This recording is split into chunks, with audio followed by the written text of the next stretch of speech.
Hey, Chipola Nation, we are here with Jimmy Hendricks, assistant softball coach of the Lady Indian softball team. Coach, how are things going? Good. I guess we'll find out in a couple hours. Okay, so the first official practice is Today? August 23rd. So you got a new group in, and you're going to get them on the field and see what they're all about. We'll find out today. Okay. We'll see how the conditioning is and, if we can catch and throw and hit. So. Yeah, that's all we need to do, huh? Fantastic. I know we had a big athletic orientation on Monday. Had Jeff said somewhere 85 or 100 athletes all together to talk about what's really important is going to class and behaving and taking care of all that business so that you can play the games. Well, and it is, and it's something that's stressed individually in each sport and athletic department wide. That Right. Academics is just as important as the sport you're playing. Which I think here at Chipola, it's taken pretty serious. For our kids to transfer out. Absolutely. They've got to graduate or at least come close. Yeah, and I know you and the head coach Belinda, y'all expect quite a lot of your girls in the classroom. We do. The classroom is something that we push pretty hard. I mean, we really have a no skip policy. Yeah. We'll check classes and make sure they're going to class, and then check up on them, and then and then Bonnie in the ACE lab is great for us because they can work in there with the tutors in the study halls and Right. And the study groups that they do in there. So. Yeah, that's a great resource. It really is. Coach, we got our first and only game of the fall season coming up on September 8th. Is that a Saturday? It is a Saturday. Okay. It's the only date so far that we have in the fall here on campus that we're going to bring in 4 travel ball teams. We'll actually play at 8, 10, 4, and 6. Okay. And then the travel ball teams will play at 12 and 2. Okay. So an all-day event, an opportunity to come out and see, see us many times. Coach, pull up that schedule. Even though we're only going to be on campus here one time, we are going to University of Louisiana Lafayette. We're going to Tennessee, Georgia Tech, Florida State, and LSU. I mean, my goodness, what an outstanding fall lineup. It is, and it's great because we get to put our kids in a situation that most of them's never been in. Mm-hmm. I mean, they're going in and seeing the best of the best. And for our kids, it's something that we want to see. I don't want to say we need to get beat, but it's going to put us in that situation where we'll have to learn how to play at that level. Exactly. And I know last year, we had the big 48-0 run or something like that. And that included some wins over some Division I schools here. I mean, we beat Florida State. We beat, what was the other?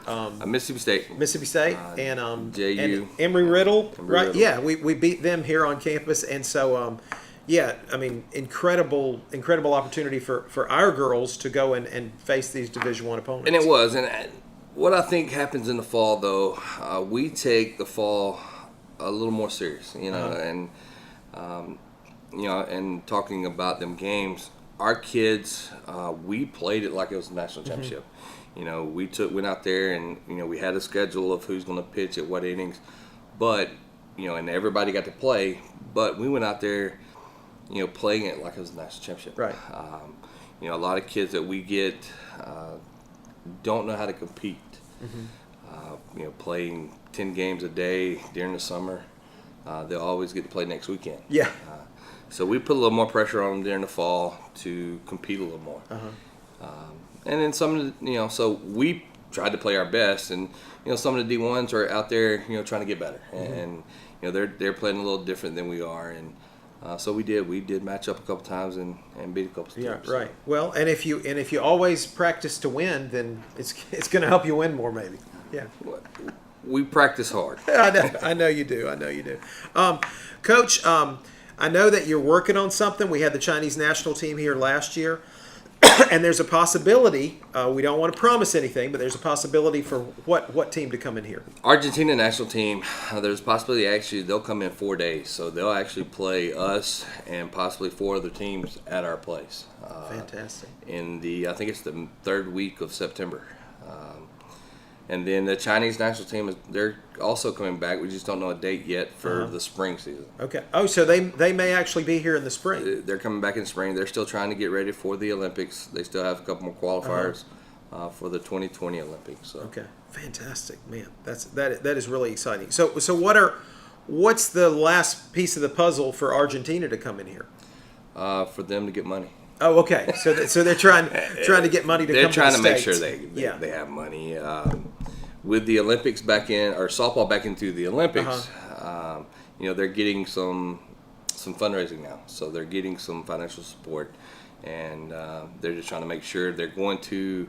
And I can't even remember the tournament the week after that, but they wanted to come over here, play some games before they actually went to the tournament. Right. Okay. Coach, I don't want you to single out any players. I know you don't like to do that this early in the season, but can you tell us about some of the girls that you have returning from last year's very successful team they're probably going to be the foundation of this squad? Who are some of those girls? Well, you got to start in a circle. Amy Woodham from Slocum is going to start as our number 1 pitcher. Okay.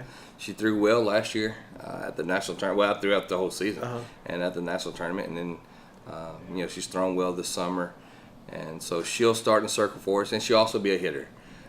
Behind the plate, you've got Candela Figueroa, who was our conference player of the year last year as a catcher. So. Not only was she a great catcher, but now is she one that stole a couple of bases? She did. She stole, and I think I went back and looked. I think it was 65. Oh my gracious!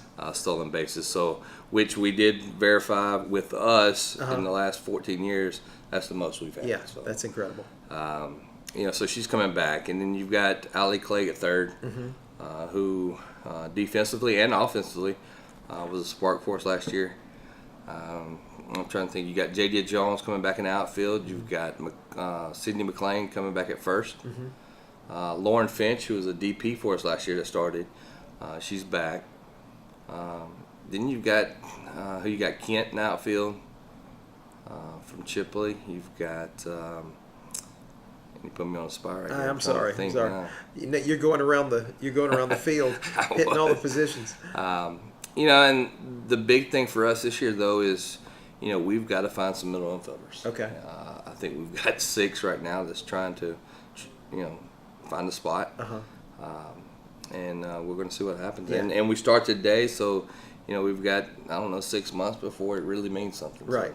So we got a lot of time, but we need to get focused pretty quickly here and figure out who's going to be the go-to people. Well, Coach, man, that sounds really exciting. I know we've got a good core returning, and any of the new group that you want to single out? There's actually a couple. That we're expecting a lot. We've got a kid from Weewa that Brianna Bailey, who was 1A pitcher of the year. She's coming in as a freshman. We've got a shortstop from Tennessee. And we've got a sophomore transfer that's coming in to play middle infield for us. But really, right now, it's just starting to grind and see what happens. Yeah, that's great. Well, Coach, anything else for the fans out there in Chipola Nation? September 8th we play. You get a chance, you can come out and see us, and you get to see the whole team and see what happens. Right. Okay. Well, Coach, we wish you the best this year. Good luck. Thank you.